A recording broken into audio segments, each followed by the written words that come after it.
क्या कर रही है? अपने सरकारी हेलीकॉप्टर में फूड भर करके फूलों को डालने का काम किया। सोचिए, ये हमारी कहां की सनातनी परंपरा है? मैं जानना चाहूंगा, सदन के माध्यम से हमारे माननीय सदस्य बताएं कि जहां लाशें पड़ी रही हों, न जाने कितनी चप्पलें पड़ी थीं, न जाने कितनी चप्पलें पड़ी थीं, न जाने कितने कपड़े पड़े थे, महिलाओं की साड़ियां थी, कपड़े थे, लेकिन उनको कैसे उठाया गया? उन सबको उठाया गया जेसीबी मशीन से, ट्रैक्टर की ट्रॉली से। उनसे उठा करके कहां फेंका कोई नहीं जानता, लेकिन जब उनको लगा कि वहां से बदबू आ रही है तो यही सरकार के लोग छिपाने लगे हैं। यही आपका महाकुंभ का आयोजन था, और हर बात को छिपाने के लिए न केवल ये लोग मीडिया का सहारा ले रहे हैं, मीडिया का सहारा लेते लेते सुनने में आया है कुछ दबाव और कुछ स्वीटनर भी दिए जा रहे हैं जिससे उनकी खबरें बाहर ना आ जाएं। और अगर अध्यक्ष महोदय ये बात सब गलत है मेरी, अगर ये बात सब गलत मैं कह रहा हूं, तो अभी तो नेता सदन को अभी भाषण देना है। और मैं ये बात और कहना चाहता हूं, आप अपनी तरफ से जानकारी कर लीजिएगा। हमारे उत्तर प्रदेश के मुख्यमंत्री जी ने शोक नहीं प्रकट किया था। जब देश की राष्ट्रपति और प्रधानमंत्री जी ने शोक प्रकट किया, उसके बाद 17 घंटे बाद सरकार ने स्वीकार किया। अध्यक्ष मोदी, ये वो लोग हैं जो आज भी कोई सच्चाई स्वीकार नहीं कर सकते। इनका रास्ता क्या है मैं नहीं जानता हूं, कहां ले जाना चाहते हैं। लेकिन जब अध्यक्ष महोदय मैंने अभिभाषण पढ़ा है राष्ट्रपति महोदया का, तो वही पुरानी बातें कि 12 करोड़ शौचालय बन गए हैं, 10 करोड़ गैस कनेक्शन हो गए हैं, 80 करोड़ लोगों को राशन दिया जा रहा है, 25 करोड़ लोगों को मिडिल क्लास में शामिल कर दिया गया, न्यू मिडिल क्लास में शामिल कर दिया गया। 80 और 85 को अगर हम जोड़ दें अध्यक्ष महोदय, 105 करोड़ हो गए। बच्चों को और जोड़ दें तो सरकार अध्यक्ष महोदय किसके लिए काम कर रही है? किसके लिए काम कर रही है? अगर 80 को राशन दें, 25 को न्यू मिडिल क्लास में जोड़ दें, 105 करोड़ हो गए। और जो बाकी बचे हमारे देश की आबादी, जिसको 140 करोड़ बता रहे हैं, उसमें कम से कम बच्चे कुछ तो संख्या होगी, आधी आबादी की संख्या होगी। अगर उसको हम बाहर निकालें तो आगे आज सरकार किसके लिए काम कर रही है? वही बात पुरानी सुनने को मिलती है कि राष्ट्रीय मिलिट्री स्कूल बन गए हैं, राष्ट्रीय मिलिट्री स्कूल जिनमें बालिकाओं की भर्ती शुरू हो गई है। अध्यक्ष महोदय, ये एक बता दें जो नया इन्होंने 10 साल के अंदर राष्ट्रीय मिलिट्री स्कूल खोला हो। और कंफ्यूज मत होना, राष्ट्रीय मिलिट्री स्कूल कौन से होते हैं, सैनिक स्कूल कौन से होते हैं, ये कंफ्यूज मत होना। 10 साल में सोचिए अध्यक्ष महोदय, एक भी नया राष्ट्रीय मिलिट्री स्कूल नहीं खोला है। अगर खोला हो तो सरकार जरूर बताए। जो लोग कहते हैं हम ईज ऑफ डूइंग रिसर्च कर रहे हैं, अध्यक्ष महोदय, इनकी ईज ऑफ डूइंग रिसर्च हमने देखी है। इनकी ईज ऑफ डूइंग रिसर्च अपनी इमेज चमकाने के लिए और दूसरे की इमेज बर्बाद करने के लिए ईज ऑफ डूइंग रिसर्च चल रही है। ईज ऑफ डूइंग बिजनेस, मैं देखता हूं जहां कहीं भी इन्वेस्टमेंट मीट होती है, देश के सभी मंत्री वहां पहुंच जाते हैं, सरकार के मुखिया भी जाते हैं वहां। मुझे याद है उत्तर प्रदेश में सबसे बड़ा आयोजन हुआ था इन्वेस्टमेंट मीट का। न केवल इन्वेस्टमेंट मीट इन्वेस्टर्स को बुलाया गया था, बल्कि डिफेंस एक्सपो के भी कार्यक्रम कई हुए थे। और अध्यक्ष महोदय, भरोसा ये दिलाया गया था कि जो एमओयू हो रहे हैं 40 लाख करोड़ के, उसको जमीन पर उतार लिया जाएगा। मैं इन्हीं डबल इंजन की सरकार से जानना चाहता हूं कि जो 40 लाख करोड़ के MOU हुए उसमें कितना जमीन पर यह सरकार उतार पाई है। कहीं ऐसा तो नहीं है कि सरकार के डबल इंजन आपस में ही टकरा रहे हों। अब तो जो खबरें हम लोग पढ़ते हैं, न केवल इंजन टकरा रहे हैं अध्यक्ष महोदय, अब तो डब्बे भी टकराने लगे हैं। सुना है क्योंकि दिल्ली में चुनाव है, आप इंजीनियर की डब्बा हैं। ये हमारे पुराने माननीय सदस्य हैं, आप हम एक हैं, बस जगह अलग बदल गई। जिस विभाग के मंत्री हैं वो हमारा ही काम है, आप लोग अच्छा नहीं कर रहे हैं। अध्यक्ष महोदय, दिल्ली का चुनाव है तो मैंने राष्ट्रपति जी के अभिभाषण में सुना कि यहां पर मेट्रो की जो दूरी है वो दुगनी कर दी गई है, पटरी दुगनी कर दी गई है, एक्सपेंशन हो गया है इतना। अध्यक्ष महोदय, मैं स्वीकार करता हूं दिल्ली का चुनाव है, आप एक्सपेंशन की बात करेंगे, लेकिन कभी आपने क्यूटो का नाम सुना है? आपने वेनिस का नाम सुना है? मैं अध्यक्ष महोदय आपके माध्यम से, जिसको क्यूटो बनाने के लिए सपना देखा गया था, 10 साल पूरे हो गए हैं, अभी तक वहां पर मेट्रो की शुरुआत नहीं कर पाए हैं। और अध्यक्ष महोदय, मैं ये बात इसलिए कह रहा हूं, अध्यक्ष महोदय मैं इसलिए बात कह रहा हूं कि जिस समय समाजवादी सरकार थी, जितनी भी मेट्रो आज यूपी में चल रही हैं, सब की सब समाजवादियों की देन है, एक भी आपकी देन नहीं है। और इस समय पर मैं याद करना चाहता हूं, उस समय देश के प्रधानमंत्री मनमोहन सिंह जी को जब मैं पहली बार मुख्यमंत्री बनकर के उनसे मिलने गया था, मैं बहुत सारे उनके काम उत्तर प्रदेश के लेकर के गया था। आज वो हमारे बीच नहीं हैं, लेकिन कम से कम उन्हें इसी बात से याद कर रहे हैं, जो मैंने काम उस समय दिए थे, एक एक काम उस समय के प्रधानमंत्री जी ने मेरा पूरा कर करके, और उसका परिणाम ये हुआ है अध्यक्ष महोदय, और उसका परिणाम ये हुआ है कि आज उत्तर प्रदेश में जितनी भी मेट्रो चल रही हैं, चाहे वो लखनऊ की हो, कानपुर की हो, आगरा की हो, नोएडा की हो, ग्रेटर नोएडा को जोड़ रही हो, दिल्ली को जोड़ रही हो। और अध्यक्ष महोदय, जिस समय उद्घाटन हुआ था दिल्ली से नोएडा को जोड़ने वाली मेट्रो का, उस समय देश के प्रधानमंत्री एक विदेश के बहुत बड़े उनके साथ बैठ करके गए थे उद्घाटन करने। वो अगर किसी ने काम किया था पूरा, तो नोएडा अथॉरिटी और समाजवादी सरकार ने, उसमें आपकी देन कोई नहीं थी। ये बात मैं मेट्रो की इसलिए कर रहा हूं कि जो लोग दिल्ली में मेट्रो बना रहे हैं, वो बनारस में मेट्रो क्यों नहीं बना पा रहे हैं? और दिल्ली का विकास अपने आप हो जाएगा, बस ये जो भारतीय जनता पार्टी की दिल्ली वाली सरकार है वो हस्तक्षेप करना बंद कर दे। अध्यक्ष महोदय, रिवर लिंकिंग का कार्यक्रम कुछ दिन पहले प्रधानमंत्री जी ने किया। अध्यक्ष महोदय, मैं आपके माध्यम से, जहां किसानों के लिए एक नई चीज आ रही है, जिससे कि न केवल उनकी खेती बाड़ी बल्कि बहुत सा सुधार दिखाई देगा। खेती बाड़ी को भी पानी मिलेगा, पीने का भी पानी होगा।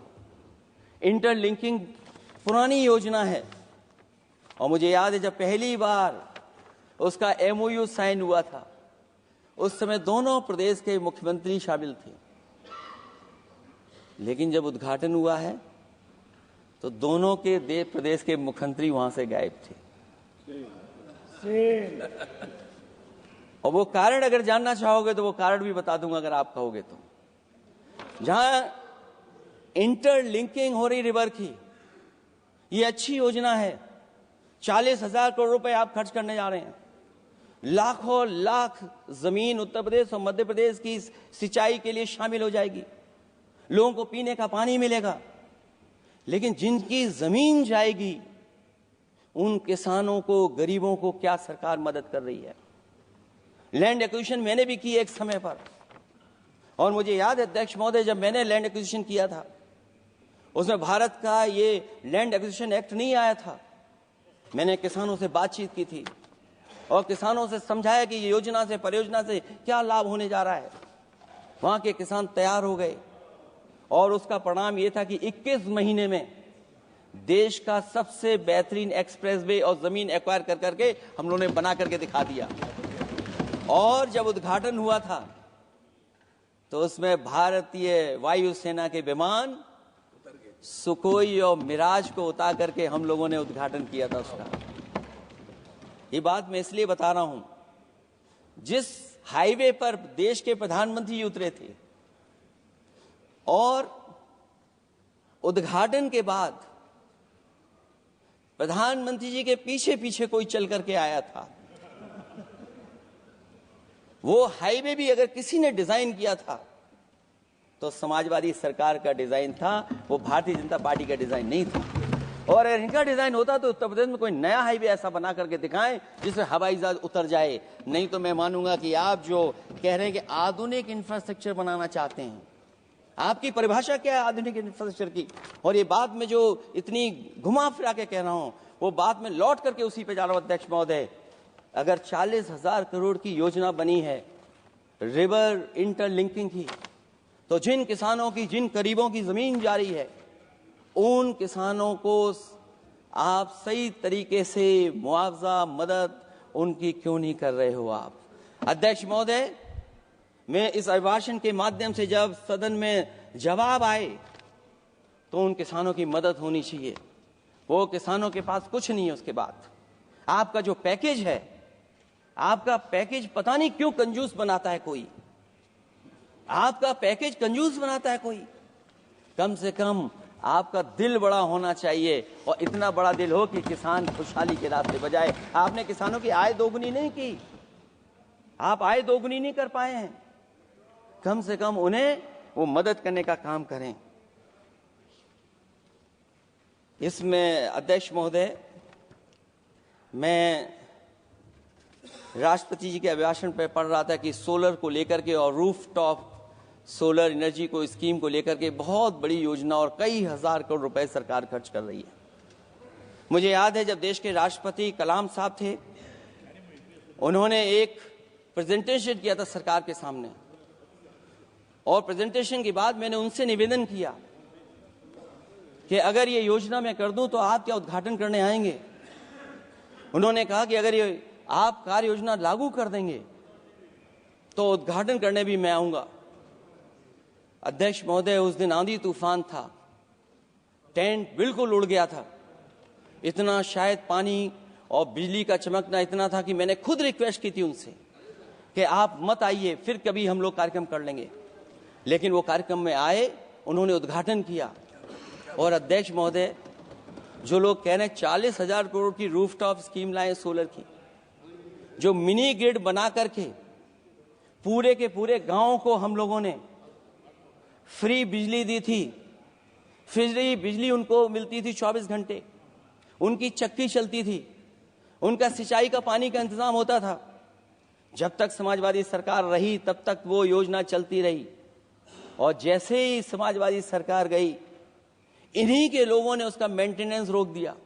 न केवल उस गांव का जिसका राष्ट्रपति रहे उन्होंने उद्घाटन किया, बल्कि और जितनी भी सोलर की स्कीम चल रही थी, लोहिया आवास में जहां सोलर स्कीम के माध्यम से हम लोग गरीब को सोलर पैनल के माध्यम से उनको बिजली दे रहे थे, फ्री बिजली, उन सब योजनाओं को इन्होंने बंद करने का काम किया है। सोचिए, ये वो लोग हैं जो इंफ्रास्ट्रक्चर बनाना चाहते हैं। अध्यक्ष महोदय, चीन के सवाल को लेकर के कांग्रेस पार्टी के भी कुछ विचार हैं, हमारे भारतीय जनता पार्टी के लोगों के भी विचार हैं। सच्चाई ये सदन और ये देश भी जानता है। एक समय पर हम लोगों ने बहुत लाखों लाख किलोमीटर की जमीन, लाखों लाख एकड़ की जमीन हम लोगों ने खोई, और अब उसी रास्ते पर भारतीय जनता पार्टी चल रही है। अध्यक्ष महोदय, सवाल यह है, जमीन खोने के साथ साथ भारतीय जनता पार्टी स्वीकार नहीं कर रही है कि जमीन चीन ने कब्जा की है। और ये बात अगर हम लोग कह रहे हैं तो जो अखबारों में खबरें निकलती हैं, टीवी पे कभी कभी खबरें आती हैं अध्यक्ष महोदय, सरकार को कहिए कि ऐसे चैनल, ऐसे अखबारों पे एफआईआर लिखा करके उन्हें जेल भेज दो, क्योंकि कुंभ की जो खबर चलाना चाहते थे, कुंभ की जो खबर देना चाहते थे, उन कुछ साथियों पे आपने एफआईआर लिखा दी है। अगर कुंभ पर सच्ची खबर दिखाने वालों पे आप एफआईआर लिखा सकते हैं, तो फिर चीन की खबर, जो खबर चला रहे हैं, उस पर भी आपको एफआईआर लिखवानी चाहिए। दूसरा, हमारा एक जाति जनगणना का मसला बहुत पुराना है, ये कोई नया नहीं है। आरक्षण के सवाल पर इस देश में दक्षिण भारत से लेकर के उत्तर भारत में और देश में जगह जगह पर बहुत सारे नेता ऐसे रहे जो आज हमारे बीच नहीं हैं, जिनकी वजह से हम आज उस आंदोलन को आगे ले जा रहे हैं। बाबा साहब भीमराव अम्बेडकर जी का जो संविधान है, उसके तहत जो हमें हक अधिकार मिले हैं, आरक्षण की व्यवस्था है, उस व्यवस्था को और मजबूत बनाने के लिए जाति जनगणना होना चाहिए। उसके पक्ष में अब तो कांग्रेस पार्टी भी है। एक समय था जब कांग्रेस पार्टी उस पक्ष में नहीं थी। और अध्यक्ष महोदय, मैं बड़ी जिम्मेदारी के साथ कहना चाहता हूं, अगर उसी समय कांग्रेस पार्टी भी पक्ष में होती तो आज हमें आपके सामने खड़ा नहीं होना पता, मांगना नहीं पड़ता जाति जनगणना।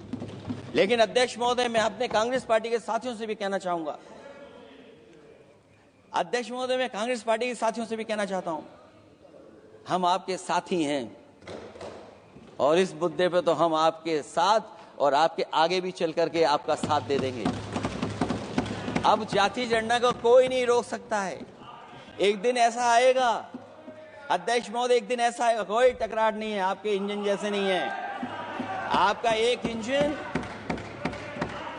अध्यक्ष महोदय, ये अध्यक्ष महोदय, हम तो, मुझे कभी कभी ये लगता है कि प्रधानमंत्री जी जितना अपने लोगों को ध्यान दे करके समझाते हैं, इतना ये समझते ही नहीं है।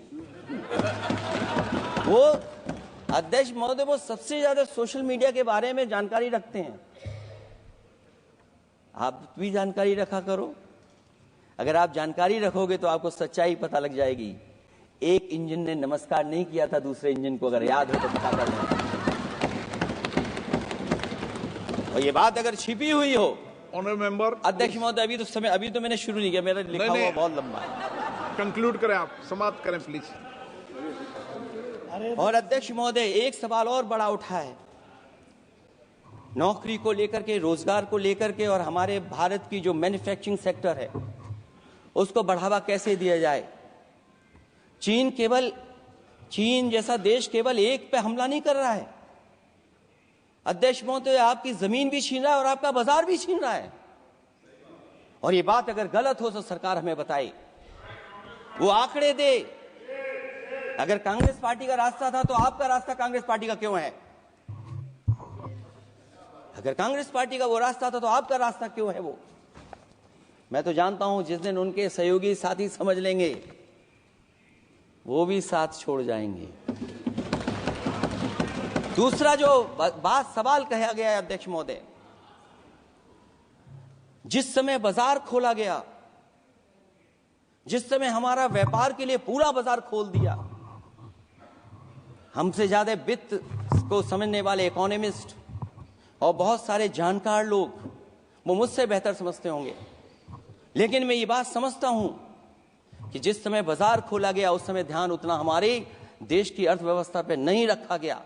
अगर उसी समय पर मैन्युफैक्चरिंग सेक्टर को जिस जिम्मेदारी से रखना चाहिए था नहीं रखा गया, अगर उस समय रखा गया होता तो शायद अध्यक्ष महोदय हम लोग चीन से आगे निकल गए होते।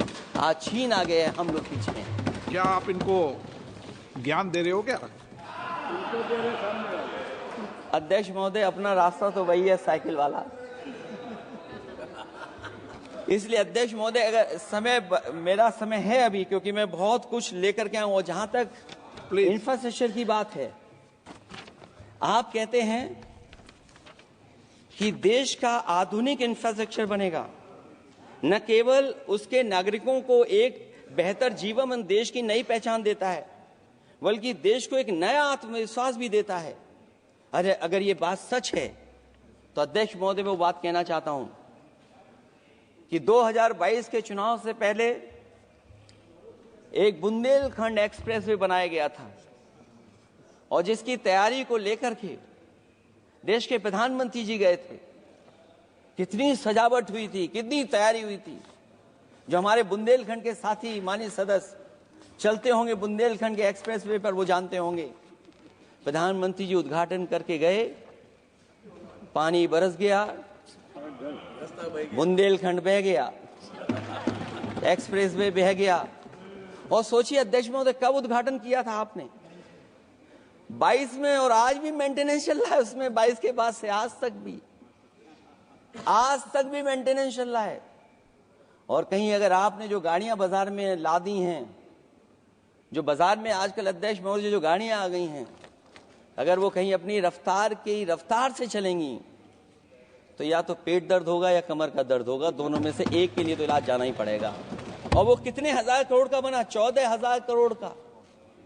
इसी तरह गोरखपुर लिंक एक्सप्रेसवे यूपी में 91 किलोमीटर। जो हमारे रोड की जानकारी रखते होंगे, NHAI की जानकारी रखते होंगे, वो जानते होंगे कि गोरखपुर लिंक जो 2022 में शुरू हो जाना चाहिए था, वो अभी तक शुरू नहीं हो पाया। वो 91 किलोमीटर का 7,283 करोड़ का बन रहा है। जो पूर्वांचल एक्सप्रेस वे, कभी समाजवादी सरकार ने उसको डिजाइन किया, उसको सब कुछ आगे बढ़ाया, वो 340 किलोमीटर का 22,000 करोड़ के लगभग का बना है। लेकिन जहां तक मैं बना करके छोड़ गया वहां से आगे नहीं बढ़ा। और अगर वो बढ़ गया होता तो बिहार और बंगाल के लोगों के लिए बहुत रास्ता आसान हो जाता। इसी तरह एक गंगा एक्सप्रेसवे बन रहा है, जिसके बारे में सरकार ने ये कहा कि हम कुंभ से पहले शुरू कर देंगे, कुंभ से पहले गंगा एक्सप्रेसवे शुरू हो जाएगा। अध्यक्ष महोदय, वो नहीं शुरू हो पाया। मुझे लगता है जिस रफ्तार से वो काम हो रहा है, अगला जब अर्ध कुंभ आएगा तब तक ही बन पाएगा वो। ये बातें मैं इसलिए बोल रहा हूं अध्यक्ष महोदय, क्योंकि यूपी को बिहार को दे दिया, हमें कोई तकलीफ नहीं है। बिहार भी तरक्की करे, हम भी साथ देंगे बिहार का, कोई तकलीफ नहीं है। लेकिन यूपी में अगर कोई भी एक भारत सरकार के NHAI का एक्सप्रेस वे आया हो तो बता दे। एक भी कोई एक्सप्रेस वे दिया हो तब, जब देश के प्रधानमंत्री को 2 बार और नहीं तीसरी बार भी मौका दिया उत्तर प्रदेश ने। मैं अध्यक्ष महोदय आपका इशारा समझ रहा हूं, बाकी अध्यक्ष महोदय भाषण में अब बजट पे पढ़ दूंगा। मेरा बाकी भाषण बजट में होगा। मैं अपना भाषण खत्म करते हुए केवल इतना कहना चाहता हूं, मैं जो मेरे सुझाव आए हैं उन सुझावों को शामिल करे सरकार, और केवल प्रचार में न रहे सरकार। अध्यक्ष महोदय, मैं अपनी बात खत्म करने से पहले जो राष्ट्रपति जी ने कहा है, मैं भी सहमत हूं उससे। मैं उनकी सब लाइनें पढ़ना चाहता हूं। जो राष्ट्रपति महोदया जी ने कहा है, मैं उससे सहमत हूं। हमारा हिंदुस्तान 140 करोड़ आबादी वाला देश है। हमारे यहाँ भिन्न भिन्न राज्य, भिन्न भिन्न क्षेत्र, भिन्न भिन्न भाषाएं हैं, परंतु एक राष्ट्र के रूप में हमारी एक ही पहचान है, हिंदुस्तान। और हमारा एक ही संकल्प है, एक ही लक्ष्य है, विकसित हिंदुस्तान। आने वाले वर्षों में देश को विकसित राष्ट्र बनाने के लिए हम सभी दृढ़ संकल्पित हैं। इस संकल्प में देश के शहीदों की प्रेरणाएं हैं, पूज्य बापू के मानवीय आदर्श हैं, और सरदार पटेल जैसी मां भारती की संतान द्वारा हमें दिलाई गई एकता की शपथ है।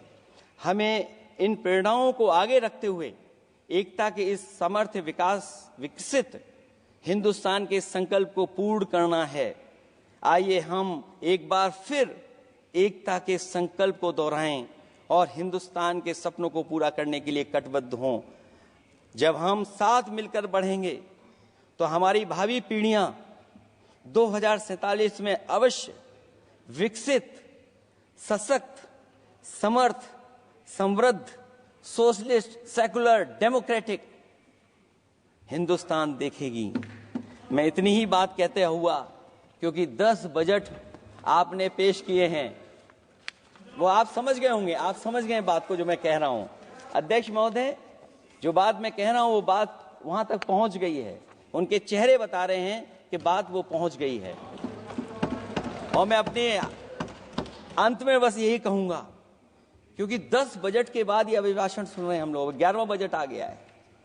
बजट हो ऐसा जिसमें सबके लिए उम्मीदें हों, समृद्धि की दिवाली और खुशियों की ईद हो।